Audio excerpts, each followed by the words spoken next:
Please silence your cell phones, hold all sidebar conversations to a minimum, and we'll get started with Between the Slides in 3, 2, 1. So, you want to be a firefighter? Maybe not. Before you become one of us, we want you to know what you do not. We cannot offer you the pay or benefit packages of more typical employers. That's why we're called public servants and volunteers. You should also know that you volunteer to belong. Everything that follows in the fire service is mandatory. It has to be. The services we provide quite literally involve life and death, including your own. Fire departments are not social clubs. The days of the good old boys, bearded wonders, and banquet firemen are gone. It has to be. Buildings burn with more intensity, hazardous material content, and risk of collapse than ever before. Other organizations exist to fulfill your party needs. Belonging will be time-consuming. Training, more training, always training. Firefighting is a gamble. The only means you have of placing the odds in your favor is education. Knowing how fire burns, clues of color and smoke, building construction, and all of the things that must be learned may save your life and the lives of others. It also takes time to respond to alarms, do your duty, and then get all the equipment and tools of the trade back in service. The work doesn't end when the fire goes out. Time is needed for station and vehicle maintenance, prevention, inspections, investigations, record keeping, parades, and fundraisers. There's never enough money. Time. The fire service requires lots of time. Firefighting is physically demanding, not all of the time, just each time you step foot on the truck to answer a call. Your heart pounds, adrenaline flows, and if you are sane, you are also scared. You'll wear almost 50 pounds of protective equipment. While wearing it, you will pull, push, climb, stretch, carry, lift, crouch, crawl, and breathe harder than you thought possible. Smoke and soot become your cologne. You will learn a new meaning of what it is to be truly cold, hot, sore, and tired. You may bleed, you will sweat, and sometimes you will shed tears. Firefighting can be ugly. It can be blinding bright or blinding dark. It can be deadly silent or have a deafening roar. You will see suffering and carnage in fires of the future like those before. So you still want to be a firefighter? Then you might make it. You can make it. Many have. The bad in firefighting is part of the good. It is what makes us different. We do what others can't. If you become one of us, you'll share challenges, camaraderie, and when we're successful, a sense of accomplishment that is second to none. Your family becomes ours, and ours becomes yours. In our breed, you will experience an often strange sense of humor, and you'll develop pride. Not boastful, bragging, cocky pride. Rather, an inner pride known only by those who have worn the gear. You will develop a respect for your coworkers across the nation and for their jobs that exist in no other profession. It is often said that firefighting gets in your blood. That's not true. If you become one of us, it gets in your heart. And that's an article that appeared in the 1992 edition of the Ohio Fireman, written by M.W. Moorhead. Such a great write-up, and so apt for this episode 32 of Between the Slides on professional volunteer firefighting. And we'll get into what I mean by that. I'm your host, Kevin Pinnell. Thanks for coming back. If this is your first episode, thank you for pressing play on whatever modality you're listening on. And just as a reminder for folks, you can hear the show on iTunes, Spotify, Stitcher, iHeart. You can go to BetweenTheSlides.com. We've got episodes there if you just want to stream it with your headphones on at work. So today what I want to focus on is a lot of what Moorhead stated on. I was a volunteer firefighter total for about 6 years over a couple different departments. I first started when I was 17, took a break, and got back into it in my 30s, both in Virginia, one in Chesterfield, one in Hanover County. Great departments. I learned a ton in both instances. So I want to share some things with folks that are considering volunteering and folks that are maybe already volunteering and give my 2 cents on how I think volunteers should be professional in just about every aspect of volunteer firefighting. So the first thing that folks should do that are interested in volunteering is visit several houses, right? There's also usually a volunteer coordinator for the department. Once you make contact with them, find out what their kind of intake process is. I would say ask them if you can look at different or visit different volunteer firehouses near you. And here's why I say that. Culture matters in any workplace, right? Culture, when you're going to spend 8, 12, 24 hours with someone, depending on the shifts that department runs, is huge. And not every firehouse is the same, right? That's career or volunteer. I'll focus on the volunteer piece.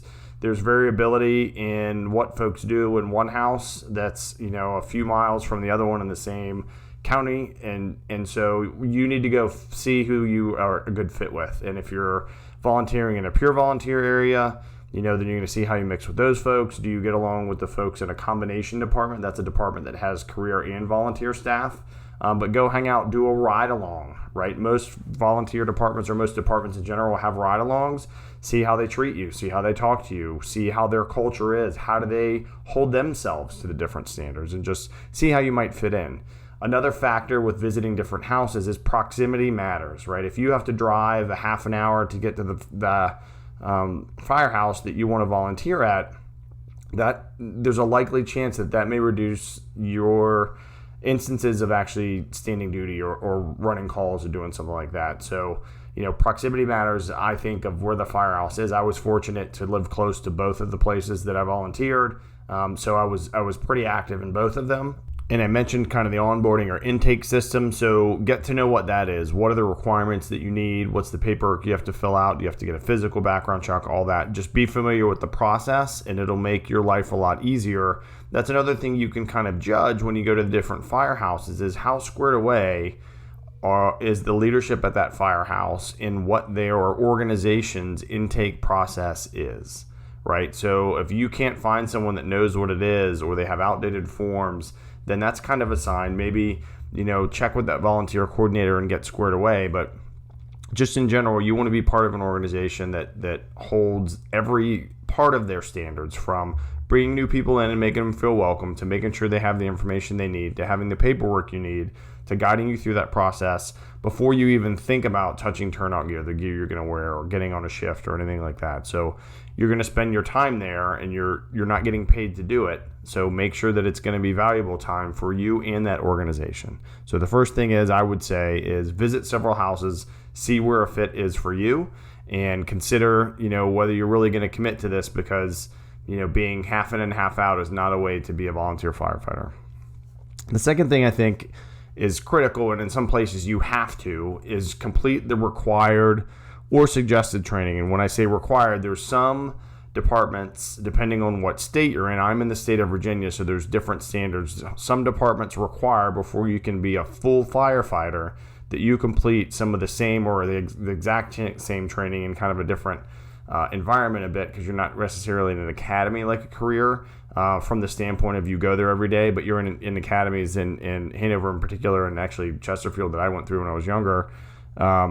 A similar thing where you meet a couple nights a week plus weekends, and you're classed up and stuff like that. But there's other departments in rural areas that don't have to have as high level of training, and I'll touch on that in a second. So the minimum training that I would suggest that folks put the time in, or that they're going to have to put the time in for, is, and these are pro boards, so they're nationally recognized, is Firefighter 1, which is a 160-hour classroom plus field exercises. And this is your basic boot camp to become a firefighter. What is hose?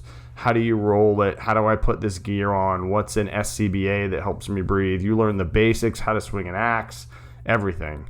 And this is the bare minimum. And then there's a Firefighter 2 course when you're kind of getting into leadership, but some academies, whether it's volunteer and certainly career, they have these together, is another 32 hours. And again, it's classroom and field. And that's when you get into kind of leadership stuff and more advanced fire ground coordination. Hey, you're going to lead, the interior attack, and you're going to be on the radio, and you're going to do some more of that kind of calls. So Firefighter 1, Firefighter 2, hazardous materials operations. So that's a 32-hour class. So it's classroom plus field. That's where you learn, what are the categories of hazardous materials? How do I read those placards, those diamond-shaped things we see on trucks with the skulls or the fire? You learn how to look those up and how you can tell, danger that way. You learn kind of the dike, dam, and divert, right? Do I block it? Do I send it somewhere else? Do I have to capture it if it's hazardous materials runoff from like spills and things? So it's a really good course. You're in your gear a lot. You're doing a lot of study. You have to know what the categories are, but it's a great keep you alive kind of class, which is pretty critical. And then the other thing that I would recommend is there's a Mayday Firefighter Down class that's 16 hours, kind of the 2 in, 2 out rule, right? So there's a Rapid Intervention Team, or RIT, and so that means if 2 folks are inside, 2 folks are outside. So if the folks inside get in trouble, we can come get you, right? It's accountability and saving our folks. So very critical. So coming back to some of the more basic training, and in some areas, depending on what part of the country, or even where I live in Virginia, training's not as available depending on where you are, but there is always training that you can get to. So I'll say this: if you are going to volunteer your time to go sleep in a firehouse, to get woken up in the middle of the night, to stand duty and ride on a vehicle that's moving really loud and probably pretty quick to a call, and then your adrenaline's pumping, it behooves you to put the time in to get the training that you need to, so that you can be a full-fledged member and help the team as much as possible. Some departments, some folks choose not to do that, and they can help outside a fire, so you can't go inside without some of this minimal level of training. You could be in emergency medical services only. So if you you're an EMT or a paramedic and you don't want to fight fire, or get in a car that's upside down and cut it and do all that kind of stuff, then you can do those kind of things. If you want to be a firefighter, though, put the time in and get the full training. Travel, put the time in. There's some training that is really very minimal hands-on. It's kind of an essentials, like a fire attack essentials. That's what they call it here in Virginia. There's other ways, because some fire departments can kind of set, or districts or counties set their own level of who can do what. So basically, we could do a bunch of classroom stuff, and I could say, okay, you can go fight fire.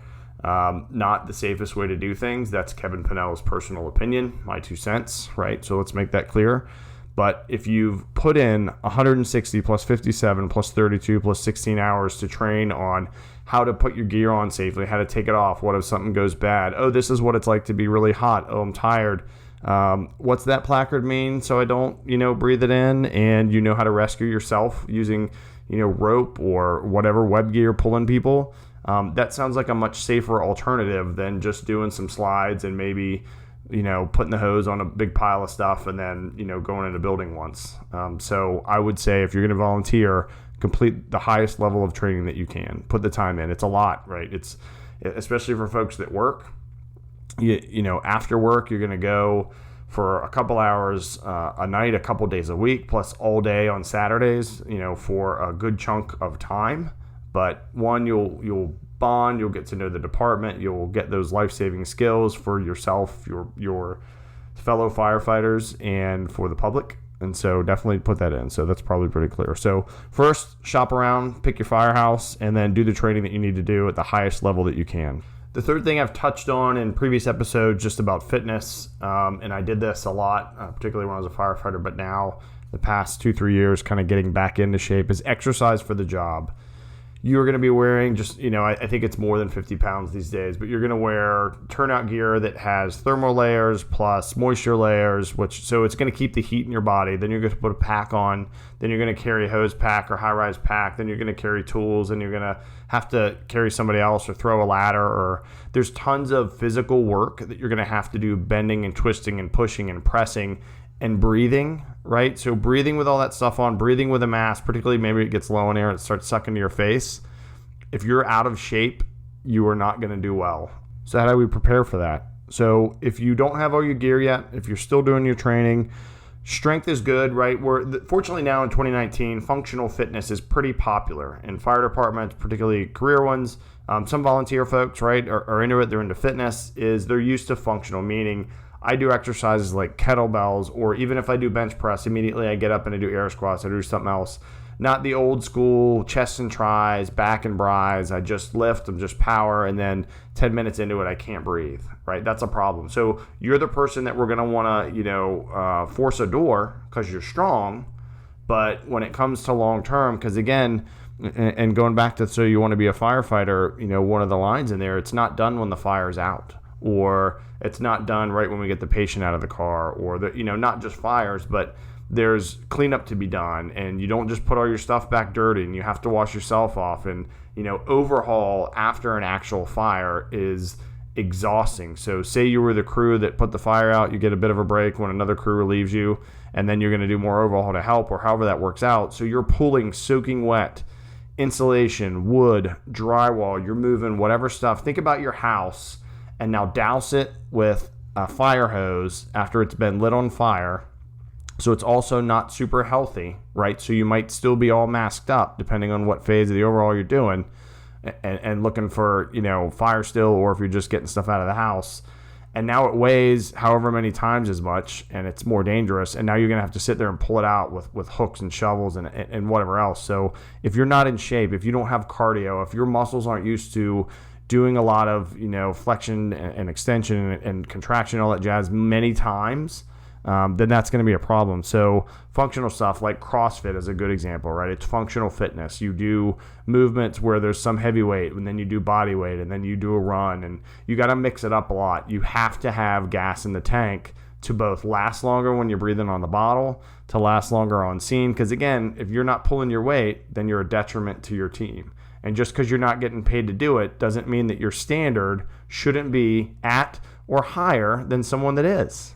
Right? The only difference that someone should know is one, when your turnout gear's on, they should know it all in the way that you work and perform and your fitness and all that kind of stuff. There should be zero difference. The only way is maybe if the t-shirts you got designed for your uniform, and we'll talk about that in a second, says volunteer on it, right? Other than that, there should be almost no difference in how you do your job. So fitness, exercise regularly. You have to do it. You have to be ready. You have to be hydrated constantly. So I would say do functional fitness. Also train in your gear, right? You train like you fight. So when you exercise, sometimes have your turnout coat on. If you're just getting into it, again, it's super hot. Don't run all the time in turnout boots and stuff. It's horrible for your legs. There's some races and stuff that do that for like a mile. That's cool every now and then. But if you train like that all the time, you're going to hurt yourself. So in your gear, though, you can walk on a treadmill. You can use dumbbells, right? You can pull dummies if you have those. That is great. That's all real life stuff. You can pull ropes. You can do tons of stuff in gear and then ramp it up a little bit and do it on air, right? So it's a huge way to exercise that will simulate as close as possible the real deal when you're exercising and getting your muscles stronger and your lungs stronger when you're in your turnout gear. So we've shopped around, we picked our house, we're doing our required training, we're getting our fitness done. And one thing that, especially at the house I was in Hanover, we had assigned duty nights. And actually I had this in Chesterfield too. So there's a night of the week or a couple nights, depending on how much time you have. I was married with kids, so I did one night a week. I chose Thursday nights because that way I figured if we were up all night, it was a Friday and I could drudge through the day because I was still working. Drudge through the day on Friday. But so sign up. If you have duty nights, sign up for one, right? So you have that constant, that same night you get to know your crew. You may be assigned one depending on your department, but you'll have stability of the schedule. So you'll know, like I knew every Thursday night I'm not home. So my wife and I worked that out. That's the other thing, is make sure it's good to go at home before you do that. If you're married or you have a significant other, and that way it's always the same night. It's always on your schedule. Everybody always knows. And there's additional time that I would go in before that, like weekends or holidays, and help cover and things like that. And so the other thing is it helps you establish and maintain and build on the relationship with the same crew. So you get to know how each other works, strengths and weaknesses. The crew leader, the whatever rank is in charge of your crew, can also get to know you and know where they can use you as a resource, right? And so if you've done all the training, technically you should be able to do all the things in Fire 1 and 2 and Hazmat Ops and Mayday, right? But when you're new, it's just like going from I've done it a few times and got some reps and studied it in the books to, oh, now we're in the real world, my adrenaline's really pumping. It's different when someone, in an academy scenario is kind of grumpy with you as opposed to, oh, there's a real person right there that's dying, right? It's a very different thing. So if you don't have shifts, set one up for yourself. Just say, hey, every whatever night I'm going to go, right? Even if you have pagers or however you're set up for folks to be called in for calls to get to the station, get the equipment, and get out, is maybe just dedicate yourself to be there. And that will vary too, depending on what kind of firehouse you have. If you have kind of the old shed with a couple things in it and there's not sleeping quarters, then you can't do that. You could go hang out there maybe on a weekend or during the day or in the evening and then go on call. So you still have that regularity, but it will give you, again, that stability of the schedule, and you'll be able to make sure that you build that relationship with the crew and with the equipment and with your district and all that kind of stuff. So with the house that we've picked, the training we've done, the exercise we're doing, the crew we've chosen, something else that I think makes a big difference is uniforms. Right, and a quote from the movie Kingdom of Heaven, which is a great movie. If you haven't seen it, go watch it. It's about the Crusades and the fight over a place on our planet from different religions. But it's a very good movie.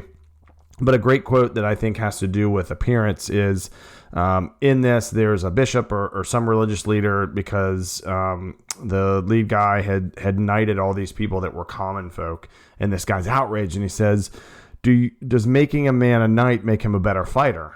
And the main character turns around and says, yes.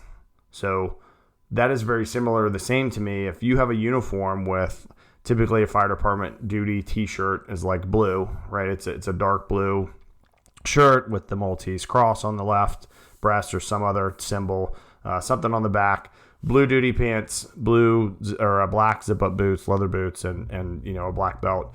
Some folks during the day also wear like a button front short sleeve shirt with a badge. Just depends on what your department does. But at least the t-shirt, belt, duty pants, and boots, so your crew looks professional, will pull up your mind so you act more professional. And again, you are driving vehicles that other people paid for, right? That you help paid for if you pay taxes in the same county that you're in, that are extremely expensive, that do lots of things. You're going to show up in someone's house with their grandmother that's having a heart attack, right? And showing up in your cargo shorts with the t-shirt that's 2 sizes too big and your flip-flops. One, it's dangerous because who knows what's in that house, even if it's a medical call, which you always got to be thinking about. And two, I think it looks like if you came in my house like that, even though if I knew we're in a super rural place, I would think that you didn't look very professional. And appearances matter, particularly when folks have all their emotions ramped up. Particularly when you are going in to help somebody on their worst day. If your whole crew comes in squared away and their boots are polished or at least don't look like you just went through the mud, unless you just had a call, and that's the whole thing.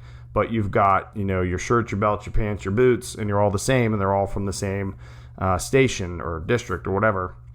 That just shows professionalism. And yes, you will act a level higher, I think, in your professionalism. So start with a t-shirt. T-shirts are pretty cheap to go design online. There's so many different t-shirt vendors. So if you don't have those at your department, I would suggest give it a shot. Propose it to your department's leadership. For us, I think I used Custom Ink. Actually, you can go in there and design t-shirts all day long and just save the designs, and you'll get more of a discount the more shirts you get. So they give a bulk discount. So buy at least a couple for each member of the department or the station that you're at, and then have extras, because right, it's a dirty business between sweat and smoke and blood and whatever else you may get on that shirt. You need to have extras for new people coming in, for folks that have been there, and you're gonna have to refresh that inventory. So it's an ongoing cost, but again, I think it's well worth it. So we're at the house of our desire. We've been accepted to the department. We've done our training. We're exercising. We are on our shift, and we are in our uniform, looking like a professional. And the next thing I think we need to do is make sure we're training every shift. Do you have to do a full-fledged scenario and flow water every shift? No, there's benefit. There's different things. There's discussion-based, we'll say, to keep it simple. You could have, kind of one of the senior folks or leader of your crew or the station, however you want to do that, come in when you're on duty and use a whiteboard and walk through scenarios. And, it can be anything from incident command stuff to fire behavior to hydraulic calculations for pumping the engine, which even if you're not at that point yet to learn how to do that, it's pretty cool information to learn. And that's a good way, again, for the crew to be there together and talk to each other and learn something. Another great training that one of my mentors, I had a great benefit of having a 40-plus year retired firefighter that was the leader of my crew, and then his son as well that had over a decade of experience or a couple decades between volunteer and career at pretty high levels. So I learned a ton, and one of the methodologies that we use was looking at fire videos, right? So reading smoke. It's hard to drive around and look for fires and read smoke, but online there's tons of that stuff. So you can see, oh, look how that smoke's pushing harder and it's getting darker and it looks brownish, and is it gonna explode, or is there going to be a backdraft, or all this kind of stuff. And so you can kind of look, and whether you're just starting and you're going to make entry and you look up and go, holy crap, that looks horrible, or if you're getting into becoming the lead of your crew or an officer or something, it's great to then you can walk through and simulate how you're going to deploy your resources, where you're going to put hose lines and throw ladders, and a great way to do that with, maybe it's not, you've had some calls and it's late and you just got to get some training in, or it's just a night, again, you're just not going full hands-on every single shift. That's a great opportunity to do it discussion based. So then you can do drills where you're really focusing specifically on just a certain skill. So I mentioned becoming a pump operator and a driver, and I did that quite a bit. Actually ended up doing that a lot when I was on shift. The last couple of years as a volunteer, and loved it, is just going out and drafting. So either drafting or just flowing water. If you have hydrants, we were pretty rural, so we had more dry hydrants, like big straws in the bottom of ponds and lakes, right? Or even if you have a hydrant, just getting used to regulating the pump and flowing water at the same time from different hose lines, or the deck gun, or getting supply and the different intakes and going through that. But you're really just focused on that skill, and the whole crew can do that. So if I'm just focused on someone's training me up on how to do that, my crewmate who's not doing that can be the one that's handling the hoses and still get some training doing that, right? So everybody gets a bit of that, but it's very focused. Another good area to focus on is like rope, right? You get some rope and fire one, and tying some basic knots of bowline, and figure eight on a bite, and all these different things. And then there's rope rescue classes you can take after that too. One great thing is, again, one of the mentors that I had and leaders of our department was pretty heavy in the rope stuff. So we learned kind of the mechanical advantage in using pulleys, which for doing a very quick rescue to pull somebody out of a hole they've fallen in or something like that. And, without waiting a long time for rope rescue. Now there's instances you need to wait because things aren't stable. But again, that's another drill you can do just on the floor of the bay of the firehouse. It's great. So you can do drills, and then certainly you can do full drills or full exercises or full training where you're pulling up, you're wrapping the hydrant, you're laying line, you're going to pull hose, you're going to flow, you're going to advance, you're going to do kind of the whole thing you would do at a house fire, and you can go do it in a big parking lot or the training center, wherever you went through the academy. You can set up accidents, right? So if you have kind of smaller vehicles, a fire car or a Jeep or something else, set up a couple of them, have a couple fake patients, get some of your crew members to be patients, and practice the extrication or the EMS side of volunteer firefighting, so that you can help, whether you're an EMT or not. Maybe you can do spine stabilization while your EMTs and medics are doing their bit, and just build a scenario that way. But again, you're out there, you're donning the same gear, you're getting the hose line ready, on standby, the dry chem if it's a car thing. And just all the simulators that you would do there. And then another full-blown, and it's a great thing that the state of Virginia has, and I'm sure they have these in other places, is the fire simulator. So it's a trailer where they have like gas-controlled fire. So you get plenty of heat, not as much smoke as a real fire or like the burn building, but it is hot. And again, you're going to pull hose through there and do searches and pull mannequins out, and that's a great thing. That takes obviously a lot more setup and coordination with the folks that own the resources, but that's another great option. But there's always training to be done on a shift, whether it's on one piece of equipment or a full-fledged exercise that you set up with the whole crew. So we're a trained firefighter now in our house, on a crew. We're staying in shape. We are training. And the thing we need to do at the start of every shift that I would say is probably the most important thing is check our equipment, right? Your equipment is the first line of defense for yourself. It's the, high up there line of defense for you to be able to help your crewmates and then the public. And that's kind of the order, right? It's you, your crewmates, and then the public. And if there's a flaw in your gear and you don't find it until you're in a place where you can't breathe or where you're getting exposed to fumes or something else, then that's going to be a problem. Now you've just become a detriment. So when checking your gear, as an example, your turnout gear, your firefighting gear, starting with that basically, is the visor on your helmet attached, right? Is it cracked? Is it clean? Again, unfortunately, is that we're more aware, and there's plenty of cases of cancer because of the crap that folks have left on their equipment, and plus just the exposure and bad luck and all that kind of stuff. But a way to mitigate that is cleaning your gear, right? After every call and decontaminating and doing it really, before you leave the scene, but particularly making sure it's cleaned off. So all the aspects of your helmet, your coat, your gloves, your safety glasses, earplugs. Do you have a bailout kit, right? So you can make one of those pretty easily with some good like cord or rope, kind of climbing cord or rope, and a carabiner, and there's ways you can look that up on YouTube. All your personal equipment. Do you carry pliers and wire cutters in the pockets of your gear? Do you carry door stops? Is your Nomex hood good to go? Is it clean? And a great thing I remember actually from when I first took Firefighter 1 in the 90s, one of my instructors talking about keeping your Nomex hood clean. And think about it, especially for the men listening to this, when you shave, right, now your pores are all exposed, and imagine you're not cleaning your hood.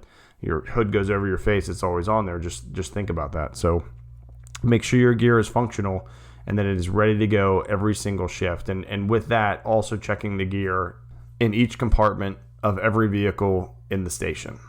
Right, so you may be good to go, your gear may work, and then you realize that the chainsaw doesn't have enough gas in it, or the jaws aren't charged if you're using the battery powered ones, or whatever it is. Doing equipment maintenance is pretty easy. Checking the equipment also, especially if you're newer and you don't have hands-on experience with them, get your hands on them every time you're there, right? And maybe multiple times. And that can go back to one of those training things. Hey, today we're going to train on the circular saw, how to start it, how to maintain it.